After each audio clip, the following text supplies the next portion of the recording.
Alassane Ouattara, contrairement à ce qu'on peut vous dire, je ne vais pas trop perdre mon temps là-dessus, il n'est pas à la hauteur. En ce moment, le président ivoirien est en train de forcer les choses contrairement au conseil de ses médecins. Il veut prouver qu'il va bien. Et c'est le seul défaut d'Alassane Ouattara, cette vanité qu'il a détruite et qui continue de le détruire. C'est des choses que, quand vous regardez physiquement, vous ne voyez pas. Quand vous regardez les apparences physiques, vous ne voyez pas. Mais quand vous commencez à vous élever au niveau spirituel, vous commencez à comprendre que le monsieur, alors Dieu vous montre l'intérieur de Ouattara, la psychologie de Ouattara, la moralité de Ouattara.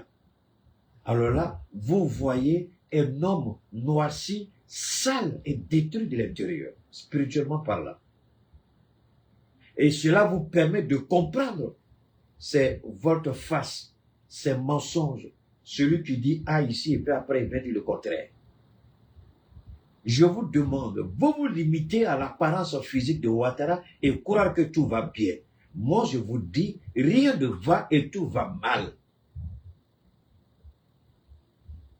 C'est ce qu'ils ont fait quand j'avais dit à la maman d'Amadou Gon Coulibaly. Remercie le président Ouattara et dis-lui, est-ce qu'il ne peut pas laisser ton fils se reposer?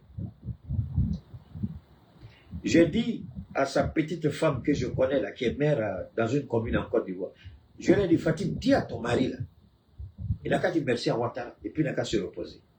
S'il veut défier l'ordre de Dieu, non seulement le choix de Ouattara ne sera pas entériné, ça veut dire qu'il ne sera jamais sur la liste de départ comme candidat à la présidentielle et ce n'est pas certain même qu'il participe aux élections. Il risque de mourir avant. C'est ce que j'ai dit. Mais pourquoi j'ai dit ça? Parce que Gon avait fait quelque chose et j'avais vu spirituellement la mort de Gon. J'ai dit, ils ne m'ont pas écouté. Ils ont forcé. On a même vu des visioconférences entre Ouattara et lui. Content au palais, l'autre on le force. Après la visioconférence, Pape, il a piqué une deuxième crise. Et il envoie Dominique aller forcer le gars à rentrer en Côte d'Ivoire. Le jour que j'ai vu ça, j'ai dit, maman, j'ai dit, ton fils est mort. Il ne fera pas une semaine après arriver en Côte d'Ivoire. Et il a fait une semaine après. Ce que Ouattara fait là, c'est pour blaguer les gens. Et Ouattara prie Dieu que moi je ne sorte même pas pour parler de lui. Donc, donne-moi une seconde là, je vais arrêter ça là. Alors, je le répète, Ouattara est au bout. Ouattara est fini. Je peux dire spirituellement, Ouattara est mort. Mais physiquement, vous le voyez. Mais l'arrogance de l'homme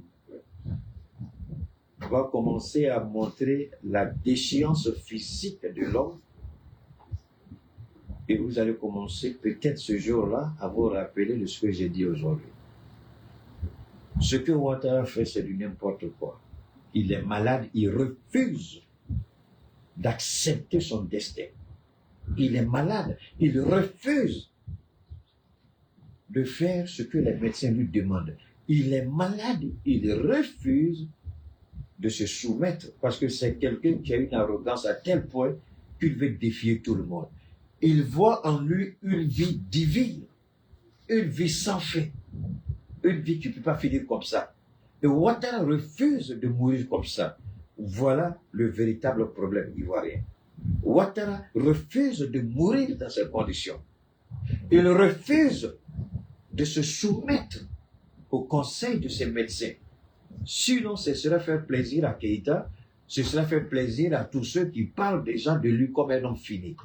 Alors, il veut rester comme un capitaine, comme un bravetier, comme un homme fort. Il s'accroche au pouvoir. Ouattara, Dieu va te frapper. Tu vas être paralysé, Ouattara. Subhanallah. Keïta, tu as dit ça. Ouattara sera paralysé. Écrivez ça, c'est mon dernier message pour la famille Ouattara. Ouais. Depuis que j'ai vu Ouattara à l'aéroport, il y a une image que Dieu m'a montrée. l'image du président algérien qui était qui a géré l'Algérie sans gérer l'Algérie, qui était assis dans un fauteuil roulant, jusqu'à ce que les Algériens disent trop c'est trop, l'humiliation est de trop. Et l'armée l'a inversé, je crois quelque temps après il est mort. Il était là parce que sa présence assurait. Et les militaires l'ont maintenu dans le fauteuil roulant. C'est dans un fauteuil roulant qu'on voyait le président algérien. Et c'est le même fauteuil roulant que Dieu m'a montré quand j'ai vu Ouattara tituber à sa femme. Le fauteuil roulant, le symbole, c'est la paralysie des membres inférieurs. Il peut continuer à défier ses médecins, mais il ne peut pas défier Dieu. Il peut continuer à défier les Ivoiriens, il ne peut pas défier Dieu. La prochaine étape de Ouattara, c'est la paralysie. Il peut continuer. Nous, on donne nos messages et puis nous, on continue. La prochaine étape, je répète, c'est la paralysie. Il va s'asseoir dans le fauteuil. On va voir dans le fauteuil maintenant comment il va aller au palais. Maintenant, ceux qui disent qu'il est mort, je ne suis pas de ceux-là. Ceux qui disent qu'il est ceci, je ne suis pas de ceux-là. Je n'ai pas, spirituellement parlant, je n'ai pas vu sa mort physique, mais j'ai vu sa mort spirituelle. Donc je ne peux pas aller me dire qu'il est mort, je ne peux pas dire ça. Il n'est pas mort, il est malade, c'est sûr. Une chose est certaine, je termine une dernière fois, c'est la paralysie qui l'attend. S'il n'arrête pas, il sera paralysé. Et c'est dans le fauteuil roulant qu'il va aller au palais présidentiel désormais. Vous savez, ça fait mal quand vous avez amassé toute cette fortune. Ces milliards que vous avez amassés en un temps record. L'argent des Ivoiriens que vous avez volé pour votre propre profit. Voilà une image tellement extraordinaire de Dieu. Tout l'argent volé de Ouattara. J'ai écouté qu'ils ont à peu près 126 appartements à Paris. Il y a une zone à Paris là où c'est pas n'importe qui peut être là-bas. Lui et sa femme, ils ont à peu près 126 appartements là-bas, dans l'immobilier. C'est pour eux. Alors regardez comment Dieu est bon. Il a tout ça, mais est-ce qu'il va profiter de tout ça? Alors faites le bien, je vous en prie. Faisons le bien. Faisons le bien. Malgré toute cette fortune qu'il a amassée, est-ce qu'il pourra profiter de ces milliards? Regardez le roi du Maroc. Ce qu'il a fait dans le noir, dans le dos des gens, alors qu'il est selon la constitution marocaine, le roi est au-dessus du plus grand imam au Maroc. Il est comme leur guide suprême, leur guide spirituel, le roi du Maroc. C'est comme ça dans leur constitution. Mais quelqu'un qui est supposé être à ce niveau spirituellement parlant, il se livrait à des pratiques qui n'honorent pas Dieu. C'est pourquoi le roi du Maroc est devenu comme ça. 127, merci à toi. Merci David. 127, merci. Regardez le roi du Maroc. Et on trouve des maladies. Hein. Mais montre-moi que Dieu utilise toujours les maladies. Il utilise toujours les maladies. Il y a des gens qui sont plus malades que le roi du Maroc, mais qui sont sur leurs pieds. Depuis, ils sont propres, ils n'ont aucun problème, ils vivent bien. Il y a des gens qui sont plus malades qu'Alassane Ouattara, mais qui ne sont pas comme ça. Et j'ai toujours dit, quand vous faites le mal aux gens, et que vous êtes dans des situations, faites beaucoup attention. Alassane Ouattara, je le dis une dernière fois, les Ivoiriens verront très bientôt Ouattara dans le fauteuil roulant. Ils vont le pousser. C'est inévitable.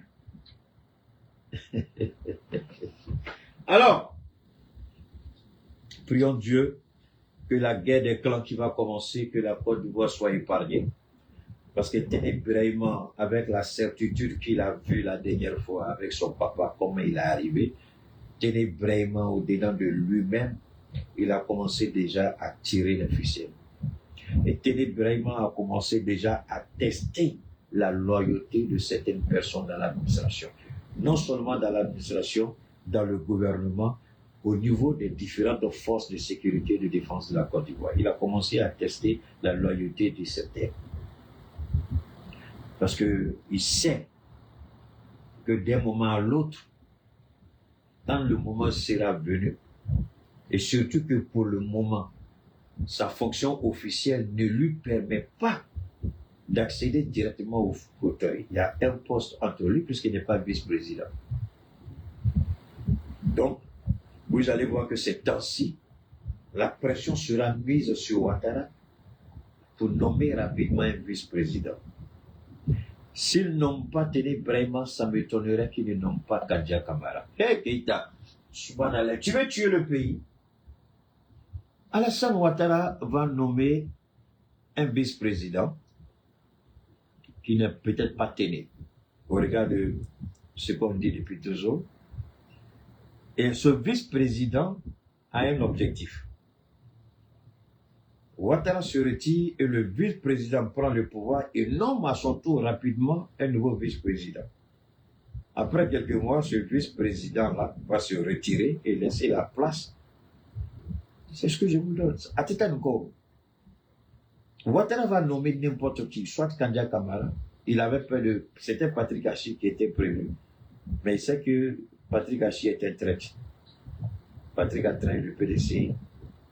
Malgré la grande gueule, la bouche mielleuse de Patrick Hachi, il sait que c'est un homme qui n'est pas sincère. C'est pourquoi il a casé Patrick Hachi là-bas. Maintenant, qui est entre Téné et la vice-présidence? C'est personne. Donc, Meïlé peut se retirer, nommer quelque part, pour se reposer. Et la personne la mieux placée pour servir Alassane Ouattara aveuglement et bêtement, c'est Kadia Camara. Il y a de fortes probabilités qu'il nomme Kadia Camara, au moyen ou au motif de dire qu'il fait la balance des genres. Parce qu'il n'y a jamais eu de vice-présidente en Côte d'Ivoire. Donc, Kadia Camara peut venir comme étant ce maillon d'équilibrisme pour équilibrer les fonctions au niveau politique. Kadia Camara, puisqu'on n'a pas eu de première ministre femme en Côte d'Ivoire. Donc Kadia Camara, vous croyez que Kadia Camara au Sénat pour rien? C'est Kadia Camara qui devait aller à l'Assemblée nationale. Je vous le dis aujourd'hui, c'est Kadia Camara qui devait aller à l'Assemblée nationale. C'était le plan Ouattara et Téné. Mais à la dernière minute, il faut caser Patrick Hachi parce qu'il est dangereux. C'est un serpent pénible. Il est caché dans l'ordre, mais il a train de grossir pour détruire. Adama Bitogo, stupide et bête qu'il est, il est sorti bêtement parce qu'il avait quelques petits miettes. Ils ont mis le frein, ils ont tout commencé. On lui a donné juste ce qu'il faut pour mener sa belle vie. Mais tout ce qui est comme masse d'argent qu'il pourrait investir visiblement dans des activités pour prendre le pouvoir d'une manière ou d'une autre, ils ont coupé tout ça.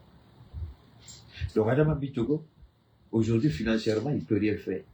Il peut faire des fêtes comme il veut. Il peut dépenser 100 millions pour organiser la cérémonie. 100 millions ne peut jamais détrôner un pouvoir. C'est rien. Donc, on lui donne le minimum qu'il a pour mener sa belle vie.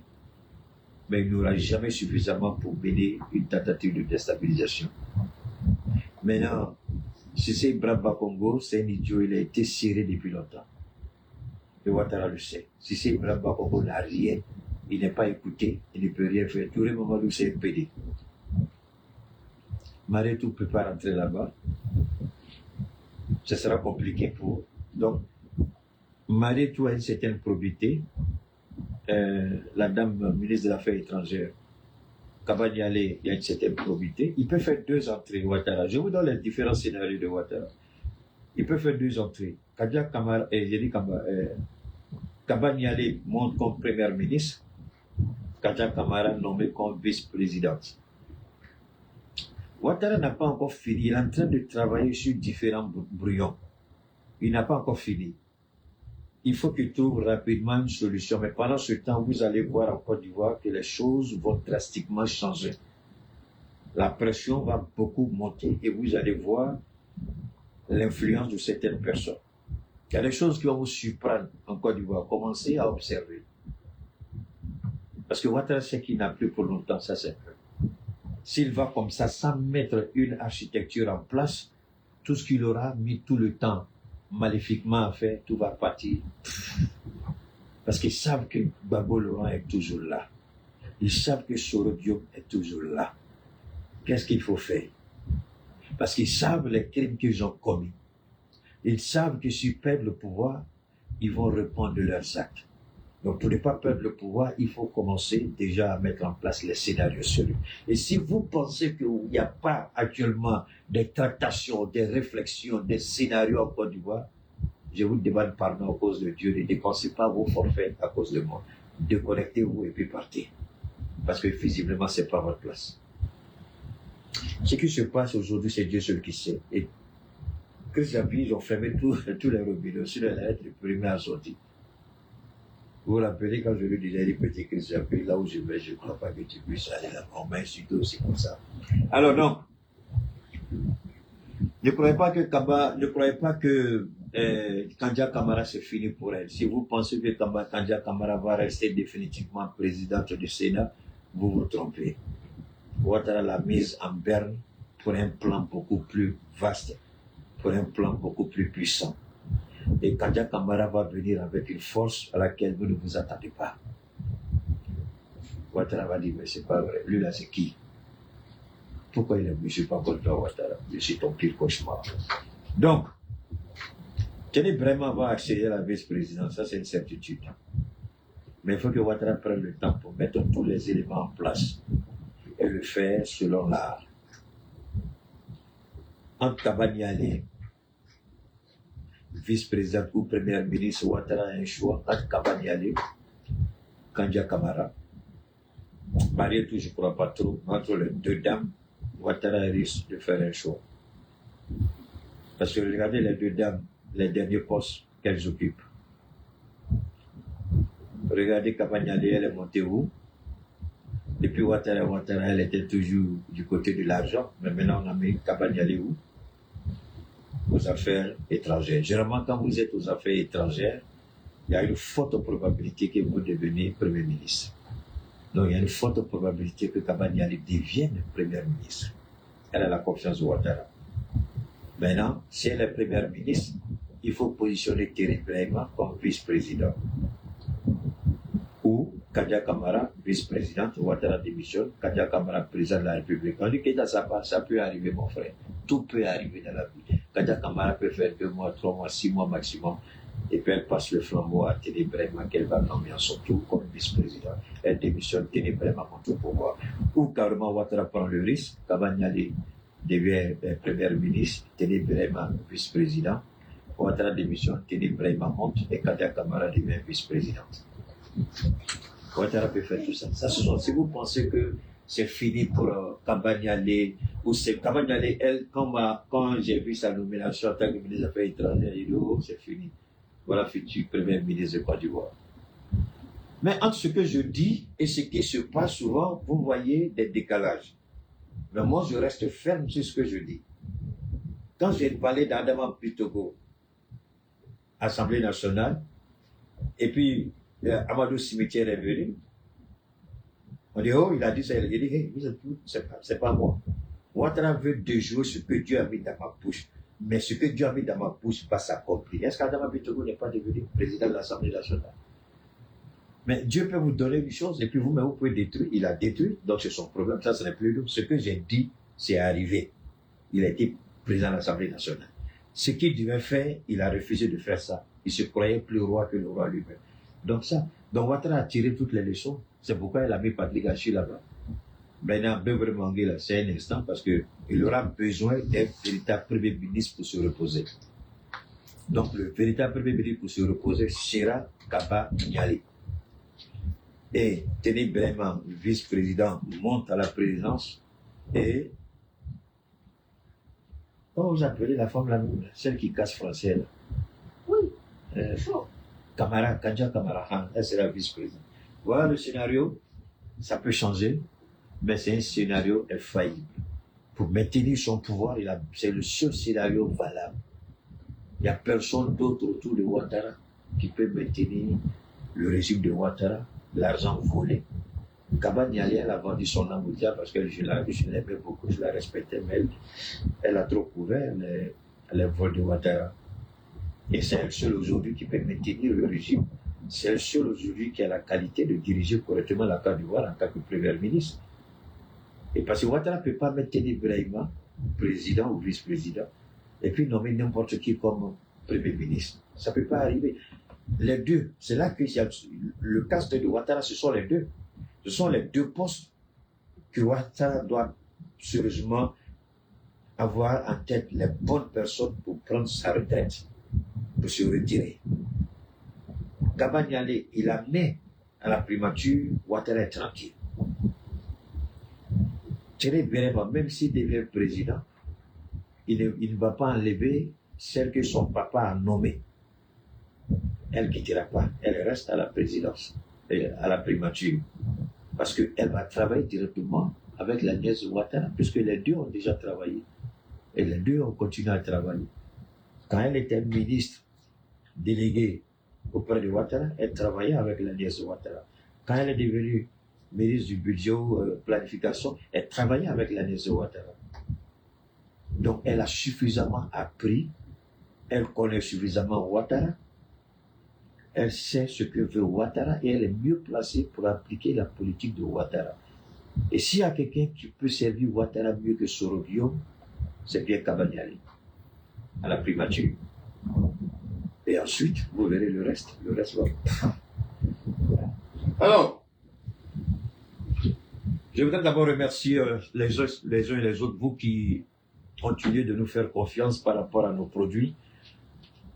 J'ai commencé, ceux qui ont reçu, je crois qu'au niveau d'Abidjan, il y a beaucoup de livraisons qui ont été reçues simultanément ces derniers jours. Donc je vous demande, s'il vous plaît, envoyez-moi, comme je dis toujours, ce sont les images que j'ai besoin. Donc si vous avez reçu vos produits, je vous en prie, faites-moi signe.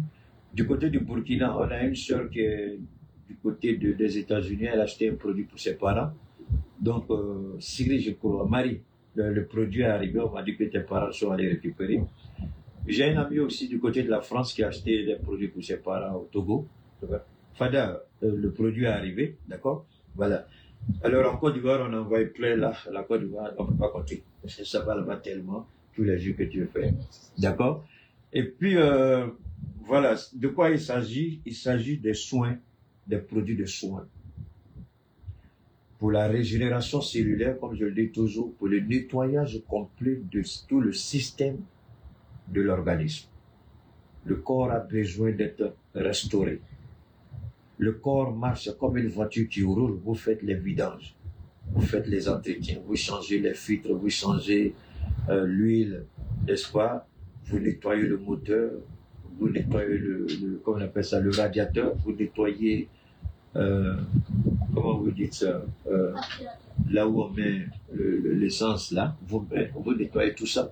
Donc le corps c'est la même chose. Il faut nettoyer les reins. Les reins, ils se fatiguent. Les reins gèrent. Alors, la prévention qui est la belle ivoirienne, tant que vous utilisez correctement la belle ivoirienne, je serai étonné de voir que vous avez une insuffisance rénale. Je serai étonné de voir que vous avez le diabète, l'hypertension ou toute autre forme de certaines pathologies. La prévention, c'est la belle ivoirienne. Il y a deux formes, la belle ivoirienne préventive et la belle ivoirienne curative.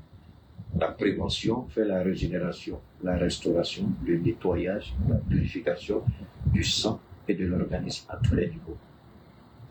Maintenant, la version curative, la belle ivoirienne pour le cancer, pour le diabète, pour l'hypertension, pour l'insuffisance rénale, l'hypertrophie de la prostate, je m'arrête là. Souvent, les gens me disent, état, j'ai la prostate. Vous savez, la prostate, dites-moi, la prostate, il ne suffit pas de dire que j'ai la prostate. Oui, c'est vrai, les coûts sont les mêmes, mais ce n'est pas les mêmes traitements.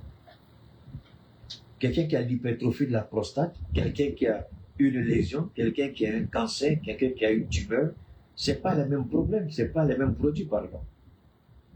Donc, quand vous venez à moi avec la question, parce que ces temps-ci, je suis confronté à ça sérieusement, dites-moi exactement c'est quel genre de pathologie au niveau de votre prostate.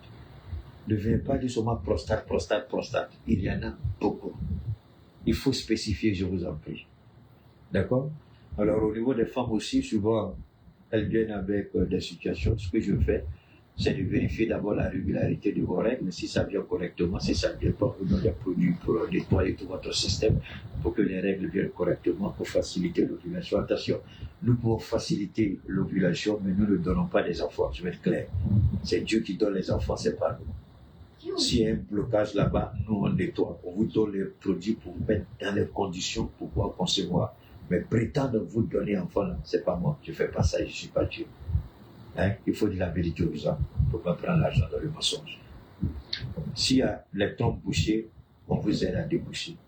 S'il y a une complication d'ovulation, on vous aide. Si les hommes, il y a un problème au niveau du sperme, il n'y a pas de spermatozoïdes, ou les spermatozoïdes sont nonchalants, malades ou incompétents, on vous aide. Mais on ne donne pas enfant, c'est Dieu qui donne. On vous met dans les conditions pour que vous puissiez concevoir, mais nous ne disons pas que nous vous donnons enfant. C'est Dieu qui fait ça, pas nous. D'accord? Alors, quelles que soient les différentes pathologies, au niveau de la belle ivoirienne curative, la liste elle est longue, on ne peut pas tout donner. Si vous êtes intéressé, vous nous contactez, c'est le 223 72 77 47 88 223 72 77 47 88 223 72 77 47 88. Alors, on va commencer avec ceci. Aux États-Unis, le président Trump il a fait comment vous dire ça? Il a fait, donne-moi une seconde s'il vous plaît. Le président Trump a fait une intervention hier. L'intervention était orientée vers la guerre en Iran. Et dans cette intervention, il a beaucoup parlé. Le président américain, il a beaucoup parlé. Alors, je vais vous amener ici. Je vais lire un peu ça avec vous. J'espère pouvoir lire correctement. Les marchés ont fortement réagi aux nouvelles selon lesquelles l'Iran et Oman élaborent un protocole maritime conjoint pour un passage sûr dans le détroit d'Ormuz après la guerre. Selon l'agence Tasnim liée au CGRI, c'est le corps des gardiens de la révolution iranienne. L'Iran indique que le détroit ouvrira, autant pour moi, pour le monde, mais pas pour Trump. Un système de payage de 2 millions de dollars par ticket, par tanker, pourrait générer jusqu'à 80 milliards, je vous l'ai dit hier, par an, suggérant un passage sélectif et monétisé. Évidemment, 2 millions de dollars, mais ce sera payé en yuan chinois, la monnaie chinoise. Alors, ce qui est intéressant ici, l'Iran dit, nous allons permettre aux navires de passer, mais pas aux navires américains. Donc, les navires américains ne passeront pas. Quoi? Ok. Donc, ce qui... Oh là là. Donne-moi une seconde, s'il vous plaît. Je vais... Et rapidement... Donne-moi une seconde. Je vais rapidement revenir. On vient de me... Donne-moi une seconde, hein. D'accord? Alors, je vais interrompre et puis relancer. S'il vous plaît. D'accord? Ne partez pas, hein. Restez